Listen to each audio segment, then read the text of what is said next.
The Word of God is alive and powerful, sharper than any two-edged sword, piercing even to the dividing asunder of the soul and spirit, and of the joints and the marrow, and is a critic of the thoughts and intents of the heart.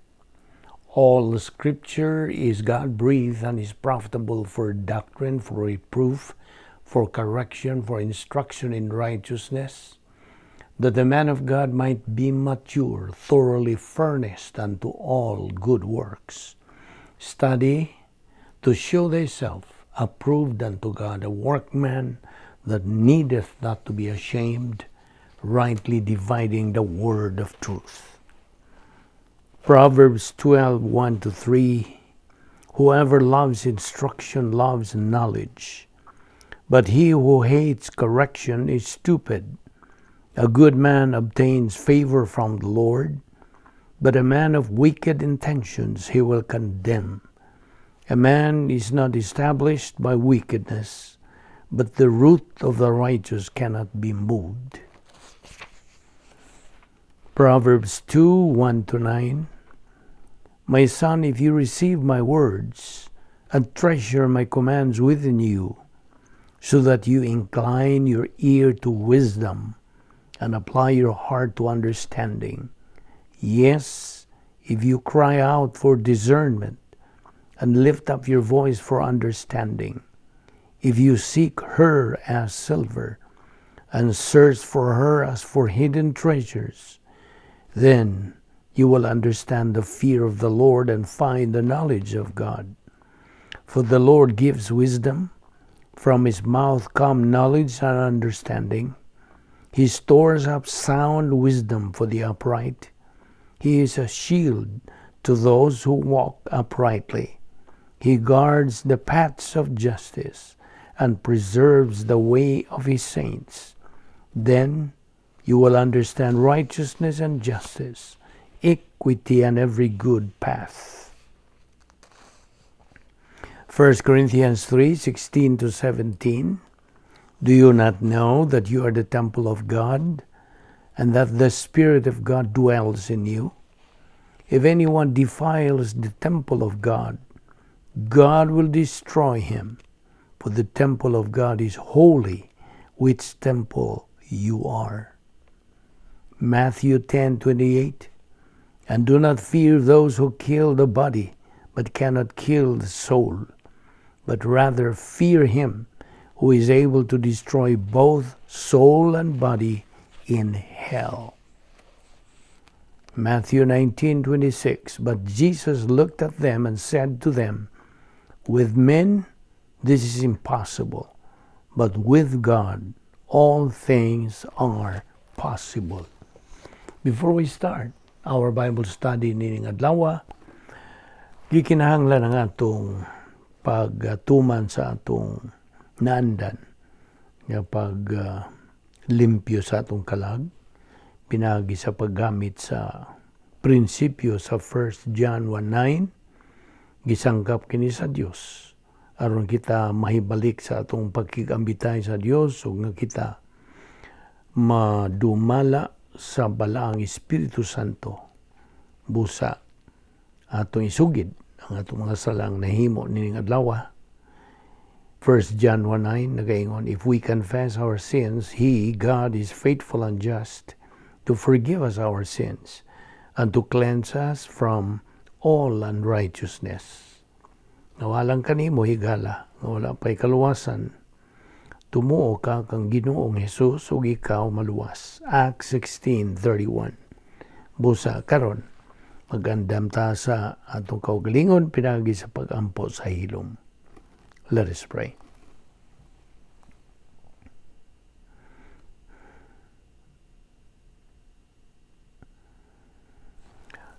Amahan namong langit nun, salamat ni ining lainaw sa mga adlaw. Ngayong ipadangat ka namo. Buhi pa kami ni among lawas, kinigumikan lamang ang imong plano sa tagsa-tagsa namo ka kinabuhi nagapadayon pa. Salamat sa imong grasya. Kining tanan gumikan lamang sa imong plano among pagasundon pinagis pagtuon sa imong mga pulong aron kami makakaton pagdugang nga mga prinsipyo, mga pagtulunan nga sarang namong magamit sa mga daw panginabuhing Kristohanon. Nga kami magpaninaugon bis pa dinhi kami puyo ni ining teritoryo pa ni Satanas, nga kami magmadinaugon pinagi lamang sa pagkaton, pagkaton, pag-ila, pagsabot, pagtuo o paggamit nining imong mga pulong nga among pagatunan. Kini lamang pagi nga among kalag magatubo hangtod magakabot kami sa among tumong nga mao ang espirituhanong paghamtong. Uban ni kami karon sa among pagpadayon, sa among pagtuon sa imong balaang pulong, pinagi sa pagtudlo kanamo sa balaang Espiritu Santo, the only teacher of truth. This we ask in Jesus' name, our Lord and Savior. Amen. Maayong adlaw sa tanan natong mga subscribers, atong mga higala, atong mga igsuon diha ni Ginoong Jesucristo. Welcome. Yabi-abi kamong tanan as usual. Okay, niyan ang sab kita. Sa pagpadayon sa atong pagtuki, paghisgot, bahin nining atong tun-anan nga giuluhan og developing divine viewpoint. Og ang atong gitutukan mao gyapon nga mga puntos doktrina, ilabi na ang bahin sa kaluwasan o ang pagkinabuhing Kristohano na human ka maluwas. Okay? So kung andam ka na, padayon ta. To be saved, it is not by doing good works, because doing good works can be done by unbelievers. So ang kaluwasan pinagi lamang sa pagtuo lamang kang Kristo lamang. Ato kinigibalik-balik yun sa hisgot nga labyan sa pagkaminungdano ni ini nato mga magtutuog sa labaw nas mga di magtutuo kay kini ang tumong gyud mao ang mga dili magtutuo. Apan kining mga butang atong gisgutan nga alang sa mga magtutuo, dili magtutuo, alang usab kanato mga magtutuo to master how to spread the gospel, the good news of salvation. Okay. Kaya ang Episo 2, 8 ug 9, ano na nato kining gikutlo, for we have been saved by grace through faith, and that not of yourselves, it is the gift of God, not of works, lest anyone should boast. Ug ato namang padayag kanimo, kang hatagan og hulagway o ingnon ta ang paghubad, description sa plano sa Dios. Kaya kining tanan ng itong isgutan, nasud man ni sa plano sa Dios, of course. God's plan is described as a right thing done in a wrong way is wrong. A wrong thing done in a right way is wrong. A wrong thing done in a wrong way is wrong. Only a right thing done in a right way is right. Mao ka na ang description sa plano sa Dios. So I hope din na nimo makalimutan po. Nya, gawas pa niya na ang plano sa Dios is a problem identifier. Makaila ka nga naay suliran. Mailhan nimo, makaalinggat ka dayon. Ikaduha, nga kini problem anticipator. Buot pasabot nga makabantay ka dayon nga naay nagsingabot nga suliran. You can anticipate. Kunya ikatulo, it is a problem preventor. Kini hunong insaon man nito pag Bisaya, to prevent kanang sumpo, di ba? To prevent. So atong masumpo, well, of course, ang pagsumpo is to suppress. So, babagan nato ang suliran na nagauna kita, we anticipate nga na ay suliran nga nagasingabot.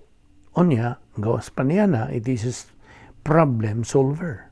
Kining plano sa Dios nga itong isgutan, ha? Ang plano sa Dios is a problem identifier, anticipator, problem preventer, and problem solver. So kinigisangkap ni sa Dios. Kanato ang mga magtotoo. Sabta gina. Now, si Ginoong Kristo, ingon nga mao'y bugtong manduluwas. Diha siya mubuhat sa buluhaton sa kaluwasan dito sa cross. Ug mao kana ang nasud sa plano sa Dios alang sa tao aron siya maluwas. So this is God's provision. Ang laing description nato nga mao kini ang stimulus nga gihatag sa Dios kanatong mga katawhan. Sa tanang tao sa tibuok kalibutan mo'y tumong niini. So mao na nga naara sa tao, mudawat ba siya niya na? Kaya karong panahon na wa naman gyoy Diyos sa mga kinabuhis, mga katawhan. Nawa tamuingon nga ang tanan. Kaya na may uban nga mga luwas na, mga magtutuo na, ang bagang duot sa katawhan. Wala gyoy Diyos. Unsa pa may ilang gipangita? Well, of course, mangita lang yun silang mga kahilayan. They are entertainment seekers, pleasure seekers, maglingaw-lingaw. Mao ni gitawag sa doktrina natong gisgutan nga antinomianism. You see? Antinomianism kana bang pagka-Diyos noon, pagka-religyoso, apan ang lasciviousness mo kani ang atbang ang iyang pagka maibugon, ingnon ta nga lascivious. Okay? O ang atbang lagi nining lascivious is ascetic, pagkalegalismo, pagka matarong sa kaugalingon. So di sublimate mo ni mga tawhana. Now, mo ni atong gihisgutan kay ang tumong sa mayong balita sa kaluwasan mo man ang mga di magtotoo.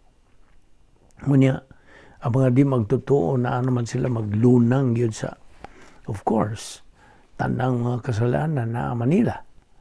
They are victims of lust, panghibog. Ug uban ni ining panghibog, mo kining kadalo, greed. Ngunya na ay frantic search for happiness. Kaya man sila tinuod, matuod nga matang sa kalipay. Ang kalipay ramas kalibutan ang ilang nahibawan. O man sila alamag sa kalipay nga gihatag o gisangkap sa Dios alang sa mga magtotoo. Yun mo ni nga itong hitunan. Kay balik ragutan niya itong last, kaning panghibog. Kini, trend kini sa kinaiyang makasasala nga niya sa atong lawas. Di ba niya, ang atong kinaiyang makasasala, mingtapot ni sa diha nga natao ta ning kalibutan na. Okay? Wata mag-isgot og espirituhanon, tawhanon nga pagkahimugso. When we were born physically, paggawas gyud nato sa tagwangkan sa atong inahan, pag-uha gyud nato, giisipan dayon tanin kinaiyang makasasala. Tungod kay mga kaliwat man lang kita sa atong unang ginikanan kasi Adan o kang babae. So mo na nga napapanunod na to kining pag-angkon ining kinaya makasasala nga niya nitapot sa tanang silda sa atong lawas gikas tumoy sa atong buhok ngadtos lapalapa puno kini sa kinaya makasasala mo ni magadnudnod na to sa pagbuhat ng mga sala. So mo na nga ang mga di magtutuo biktima rin sila, of course. Mo ni ang ilang amo hinunta their boss nga nagdumala sa lang kinabuhi. Maura gyud. Ang nagdumala sa kinabuhi sa dili magtutuo, maura kini mga pangibog, pleasure seeking, entertainment seeking, mao nay lasciviousness. Ala, apan ang opposite nini, ang atbang nini, ang pagka-asitik pod, pagka-relihiyoso, pagka-inimbahon, pagkabuutan, that is legalism. Mao nay antinomianism. So mao nay nga ikaw nga magtutuo na karon, you're not supposed to be ruled by your old sin nature. You're supposed to suppress. Mao nay pagsumpo sa gahom ining kinay magsasala nga may modumala sa atong kinabuhi. O kining last, kining mga pangimog, dunay upat kamatang kini. Ang una nini itawag og approbation lust. Unsa man ning approbation lust? Kana bang gusto kag kanang aprobahan sa ubang mga tao nga daygon ka sa ubang mga tao nga you are kanang approved. Daghang kanang mga fans diha, mga kanang mga followers nimo. That is approbation lust. Now, sunod, materialism lust. Ang imong kanang panghibog sa mga salapi. You see? Salapi, nagyo na sa imong nauna. Paningkamot yun nimo nga ikaw, madunahan, madato, unsa, daghag sapi, daghan kang mga pundo sa bangko. All of those are materialism lust. Sunod, power lust. Gusto ka na kay pangibog nga makaangkog gahom, nga makadominar. You see, that's power lust. Okay, this is true to common kinis mga politiko. You see, they want power. They want materialism. They want to be approved. Unyang ikaupat, sexual lust na pangibog sa unsa sa kanang pangibog sa unod. You see, ingnon lang nato. So mo kana approbation lust, materialism lust, power lust, sexual lust. These are the four kinds of lust nga niya sa atong kinahiyang makasasala. Sabot. Now, okay, review na sad ni nga doon ay tulo ka hugna ang plano sa Dios. Kaluwasan, mga buhat kapitulo 16:31. Ikaduha, ang magtutuo dinhi sa panahon, believer in time. Mo ni katong itawag og Operation Grace. Kini nga itong pagkinabuhi karon, ingon nga mga magtutuo. 2 Peter 3:18, grow in grace and in the knowledge of our Lord and Savior Jesus Christ. O ang ikatulo, inikahuman sa imong kinabuhi ning kalibutana, when your life is over, you become a believer in eternity. Revelation 21:4, God will wipe out all tears from their eyes. There will be no more crying, no more tears, no more suffering, no more pain, no more death, because the old things are passed away.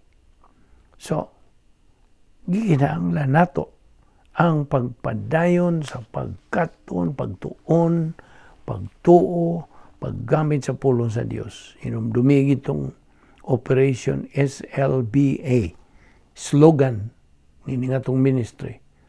Study, learn, believe, apply the Word of God. Because this is the means nga gisangkap sa Dios kanato aron kita magmadinaugon o we can acquire victory against sin. Mao man atong kaaway. Let Bible doctrine ang kini atong gitun-an nga divine viewpoint, let it circulate in the stream of our consciousness. inside the operational divine sphere, fulfilling the plan of God. Kaya dili man ta makatuman sa plano sa Dios kung tuan tas gawas. Sabot ka? Dili. Wa kay mahimo. Ang mahimo ron mo, mga tawhanon, mga dautan, mga paagi ni Satanas. So, kita mga magtotoo, gidasig kita, giawagi, agda kita, sa pagkamainiton, sa pagpadayon, sa pagtuon, sa pulong sa Diyos. Adlaw-adlaw. Okay? Ito ginanghatagag emphasia. Adlaw-adlaw kitang nagatuon sa pulong sa Diyos. Dili sinamana, dili binuan, dili tinuig, dili ganahan ka lang. Kundili adlaw-adlaw tulumanon, routine. This is a requirement in the Christian way of life. Kay naa ang tanang gisangkap sa Dios. Ang naa pa gani napulo ka mga paagis pagsulbad sa mga suliran, the 10 problem-solving devices. Gisangkap kini sa Dios. Iyang pagsangkap ni kaniyang tungo pang tanan. Wa pa ning kalibutan na, wa pa ang tanan. Giandam na ni sa Dios.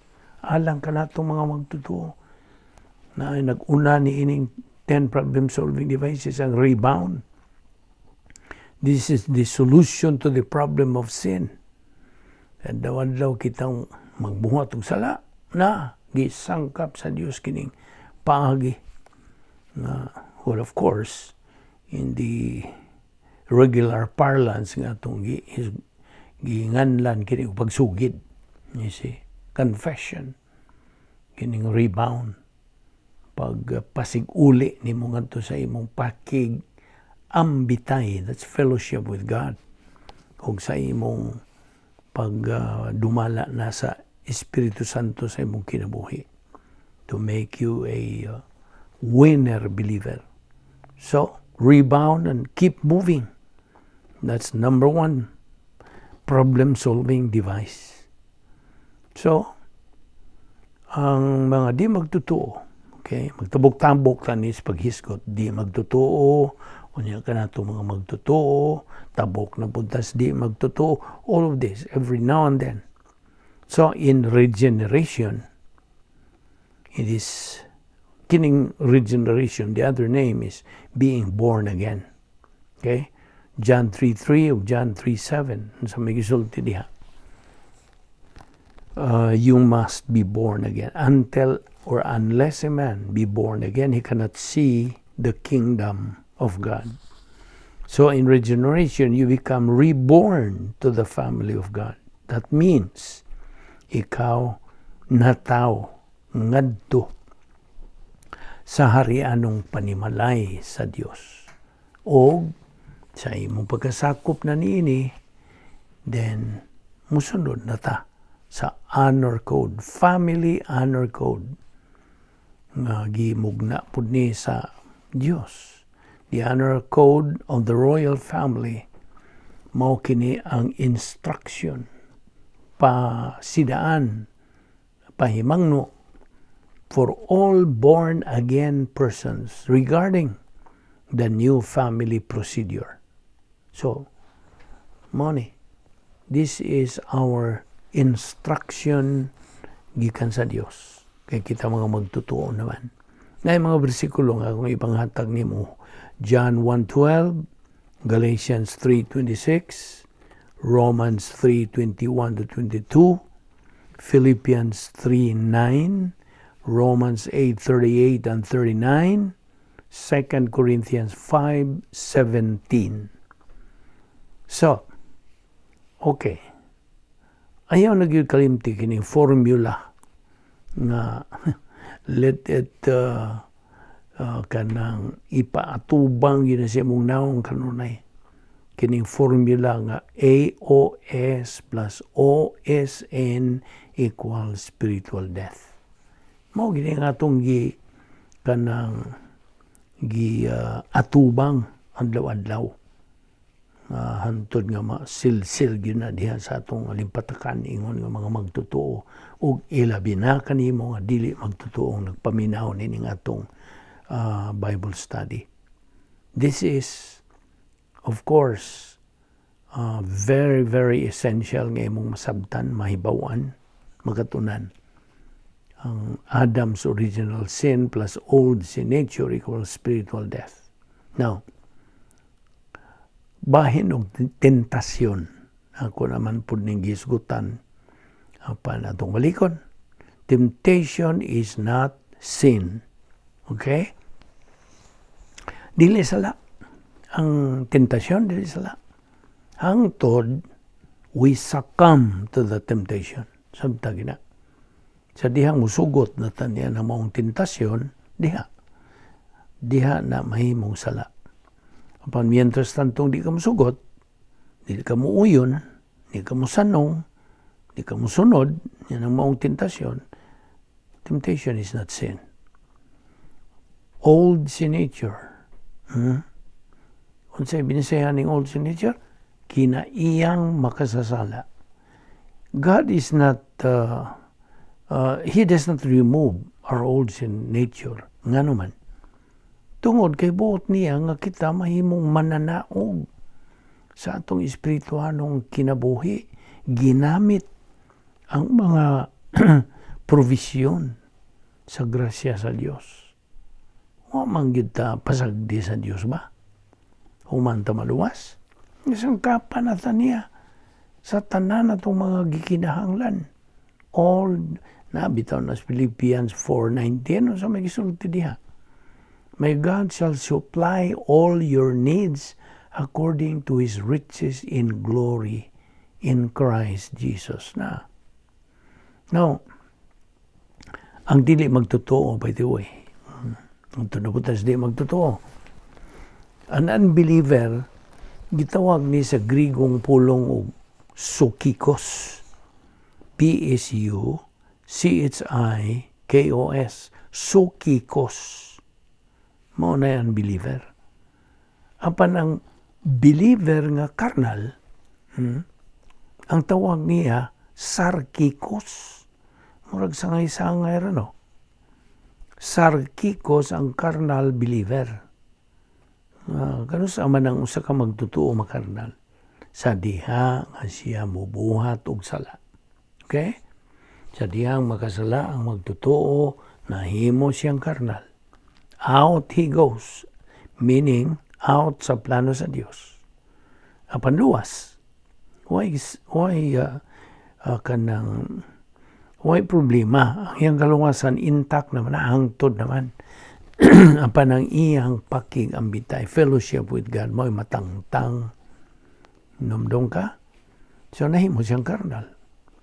Kay karnal naman siya, unod nun naman siya, nga magtutuo, naglunang naman siya sa sala, then ingon nga anak, kay anak man siya sa Diyos, disiplinahon, pantonon siya sa Diyos. You see, pantunon siya. Kadto mo mga anak sa Diyos, may pantunon sa Diyos. Hindi naman siya mupanton sa mga di magtutuo. Na kung di ka magtutuo karon, maingot nga ka-abitaha. Kaya di na di ko pantunon.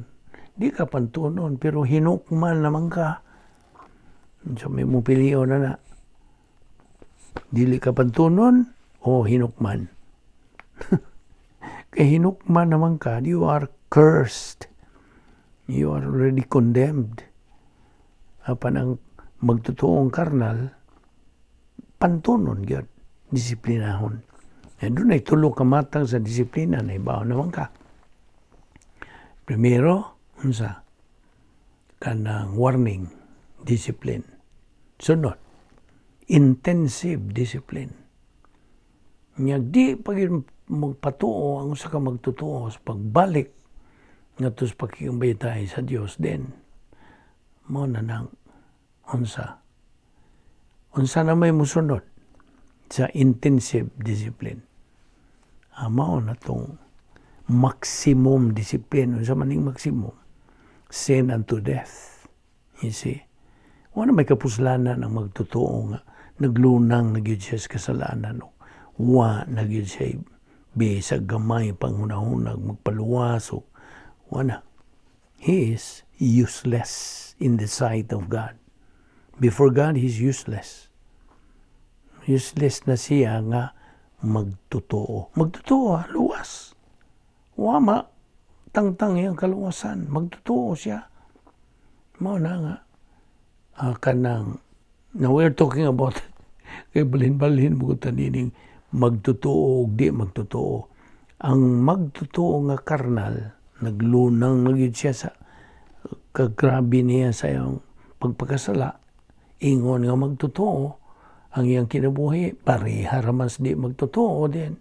God would decide sa iya yung maximum discipline.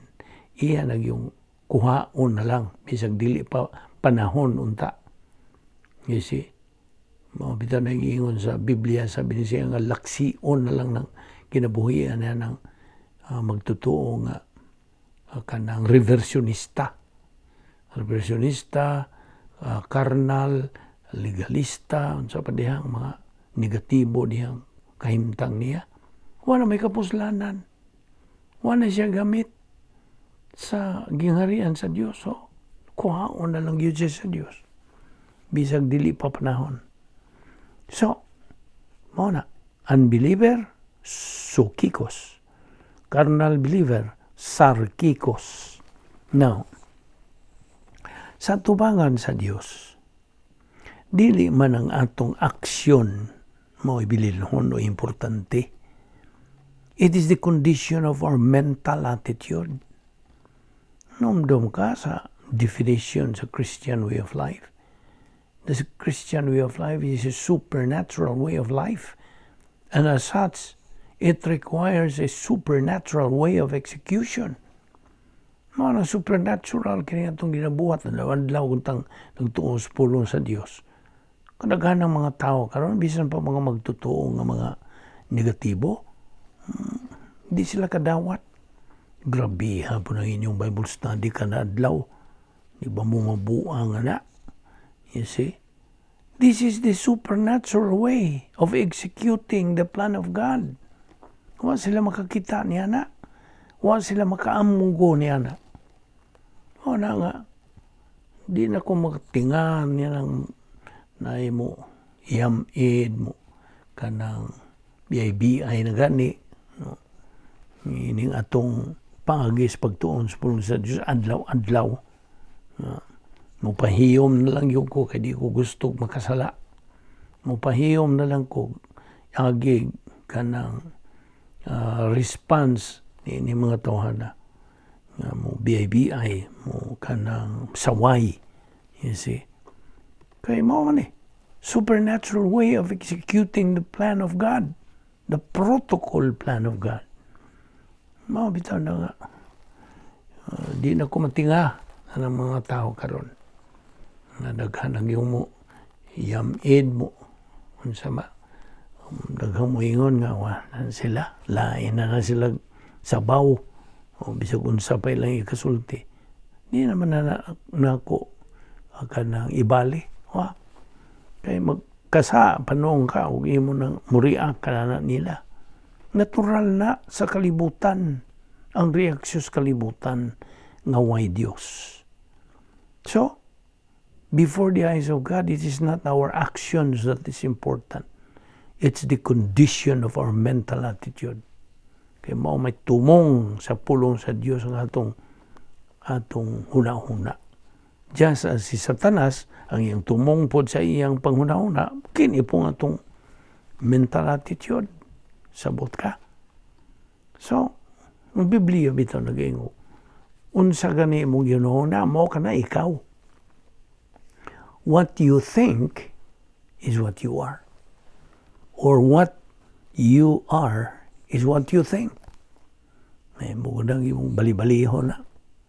So, kaya ang Diyos nagamando kanatong mga magtuto. Every believer is mandated to think the mind of Christ.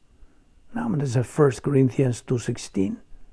Abrihara ko din imong Biblia diha. 1 Corinthians 2:16 says, it mentions about the mind of Christ. Di ang munang una-una ni Kristo kining atong itunan. Kunya mao ni musod sa atong una-una, ug mao na atong una-unaon.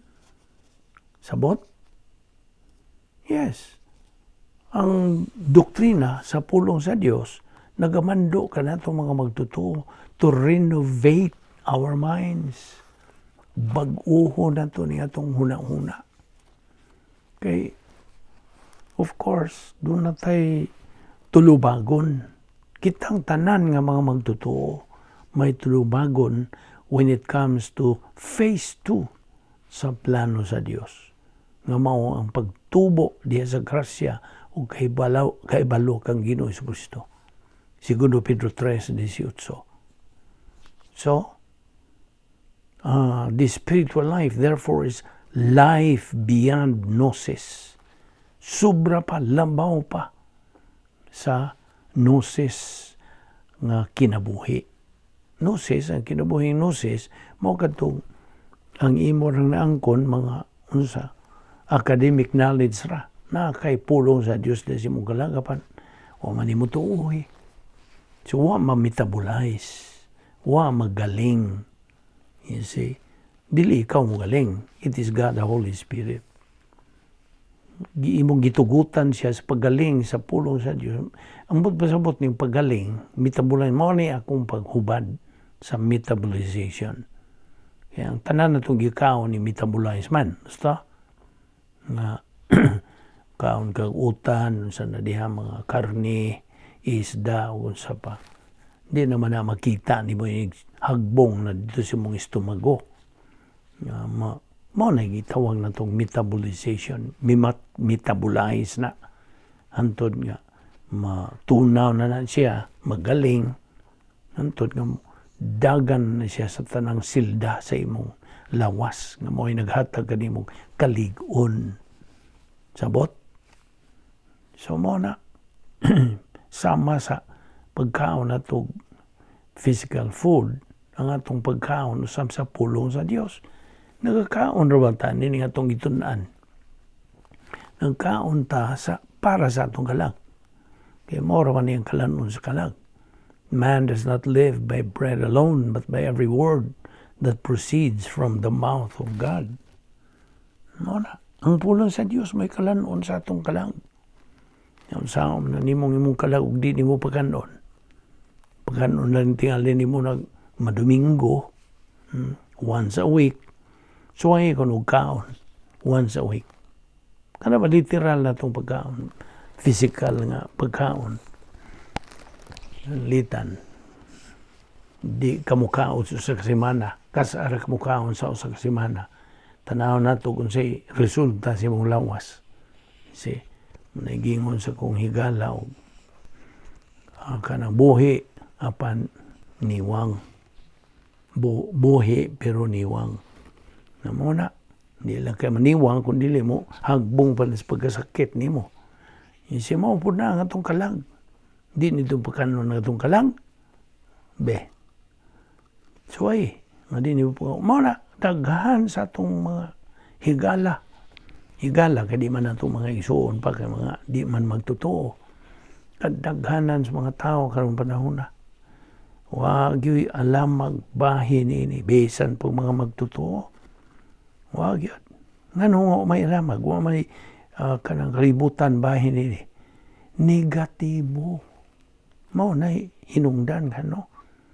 Negatibo, way gana, way gugma, way kainit, way kanang tinguha, sa pagkatuon sa kamaturan. Wala, way panahon. Kini mga tawan ako ni mo imitahon og Bible study, nga sama nini nga itong ginabuhat. Dayon sila tubag. Bagoy panahon na. Busy ko kayo. Kamura. Busy. So mo na. Produkto rin sila sa ilang desisyon. Gusto? Ayaw kalimot niya ng prinsipyo ha. Ang tao, produkto ra sa iyang desisyon. Desisyon. Mata gutlo, gutling sa itong kinabuhi. Muhi mo tag desisyon. Gikan pa pag mata na to buntag, inigbango na to, desisyon na dayon. Hangtod, yus, inigkatog na po nimo sa gabi, desisyon. Kaya po, sa may himplo na, anong inigkatog na nimo, desisyon, katapusan tayo na desisyon mo. Saka maghabol, baka kuini mo, pagkatuog, o di, you see, desisyon. Desisyon. All of life is decision making. Kita ra po ang manubag sa tanan natong desisyong himuos kinabuhi. Tingali mo yung kagayo, gi-influensya man ko atong akong higala. Uy, gi-influensya ka, kutob ra silang influensya. Pagkisa may muhimog desisyon, sila ba? Ikaw man. So, ikaw man muhimog desisyon. Therefore, produkto ka sa imong desisyon. You see, unsag yun ka, may nungdanon kini mga puntuang kung idani mo. Ato ni ipadayon ugma. Kaya niya pa inindot na itong pag-aisgutan. Magampot na. Amahan na mong langit noon, nagpasalamat kami kanimo sa imong grasya. Grasya kini among ipaimuslan nga imong kamatuoran. Dili na mo ikatandis bisag unsang may nungdanong bililhon nga butang ng kalibutan na ang imong mga pulong. Kay kini ang among gabayan sa among pagkinabuhi ingon nga imong mga anak. We cannot function the way you want us to function aside from or apart from the study of your word. We love you, O Lord, for everything you have done sa among kinabuhi. Thank you for all your promises to us. You always keep your word because that is your policy. Salamat, O Diyos, sa imong mga saad, sa imong pagkamatinumanon. Salamat ni among Bible study, pinagi sa YouTube, sa Balbido Evangelistic Ministry. Panalangini kini, O Diyos. Karon kami makapadayon gayud sa pagsibog sa unahan. Ingon nga imong mga anak. Ngunta kami magmadinaugon niining maong kinabuhi. Kining tanan among gipasalamatan sa ngalan ni Ginoong Hesukristo. Amen.